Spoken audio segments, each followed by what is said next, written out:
Well, hello everybody and welcome back to the chassis variant series of myself, Critical Rocket, and here we are with the final of the Cicada variants that can be built in MechWarrior Online. We have the Cicada 3P. This is a much later design. It was created specifically by the Curetans, I believe, although I'm not entirely sure where the 3P was. I haven't checked out the full background on that, but it does use some Draconis Combine heavy weaponry in the form of the heavy PPC and a quartet of ER medium lasers. Suffice to say, it's a hot mech.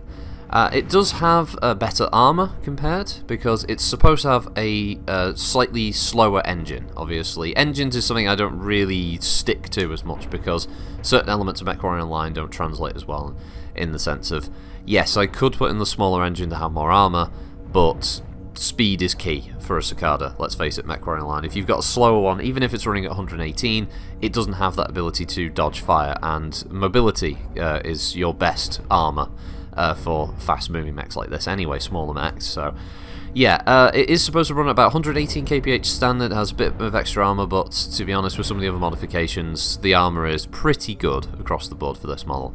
It's one of my favourites. I love the ability to have a heavy PPC. There are not enough standard mechs default that come with this weapon. Obviously it has the 90 meter minimum range, but it packs a hell of a punch. And the quad EL medium lasers do allow it to harass and scratch from distance, and they're a good backup weapon at obviously the shorter ranges when the brawling starts. So it doesn't mean your heavy PPC's completely knocked out. You've still got something there to back you up with. As a result, I really enjoy it. I quite like this model.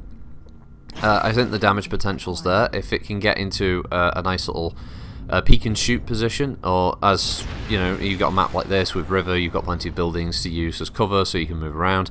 Yeah, it's fun. I did enjoy this model. As said, the background of this one is not very fleshed out, but basically it turned up around 3070, so after the Civil War ended, and it's basically another upgrade of the vaunted 3M model. Obviously the sort of base that was used for a lot of upgrades post Helm Memory Core recovery.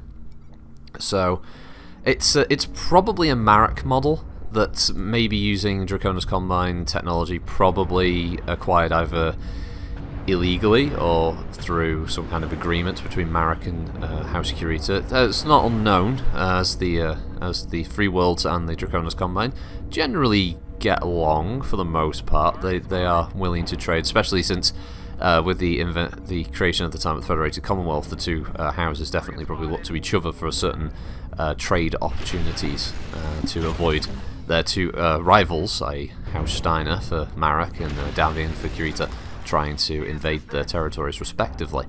So yeah, it's a fun mech, it's a fun build, and that's pretty much all I got to say about it. If you haven't tried this one, give it a go. It's, as I said, everything can be built off the 2A. It's pretty straightforward, it's fun, it's fast, and it's just really fun mech to run. I've never had a bad thing to say about the Cicada. It's not, I have to admit, it's not been my first choice medium on a lot of occasions. I'll usually go for something that's got a little bit more history to it, a little bit more sort of, I guess, character, you could say. But in essence, it's a solid little performer at 40 tons. And yeah, it comes a long way from what you would see from the tabletop. The MechWarrior Online, in this instance, has really transformed this mech from a sort of okay-ish 40-tonner on the tabletop that's got decent speed and the such, but didn't really have much to write home about. I mean, if we, for instance, going back to the standard 2A in 3025, we've got a medium mech that's fast, that's got two medium lasers and a small. And to put into perspective, I run a Mercury in the tabletop games I've been playing, and that's a 20-tonner that's got two medium lasers and two small pulses and still runs fast. So it's not, it can be outgunned and still not have the same speed. Yeah, it's not fantastic on the tabletop. So MechWarrior Online really transformed this mech, for me at least, because all of a sudden, with the real-time combat and the such, you can see how this mech would probably perform in a let's say in a semi-realistic setting here. The idea of pilots actually running around in these things and firing. Yeah, the Cicada suddenly becomes a totally different mech. And yeah, this video is now a bit of advocation for it. try it out if you haven't. Honestly, it's cheap and it's a bit different. You know, as I said in the first video, it's not a humanoid mech. There's not a lot of those in MechWarrior Online. There are plenty of them in BattleTech, but obviously with so many mechs to choose from, everyone's got their favourites that people would love to see in the game. You know, I'm sure PGI are sort of spoilt for choice of what mech they would like to add into the game.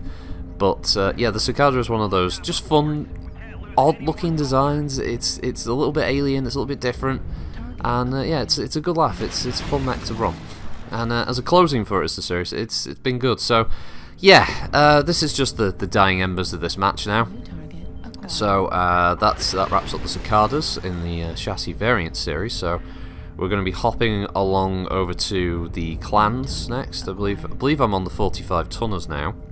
So I might pick up with the Fenris, possibly. Might start there if there are any variants that haven't been introduced. Probably a few heavy laser variants, no doubt.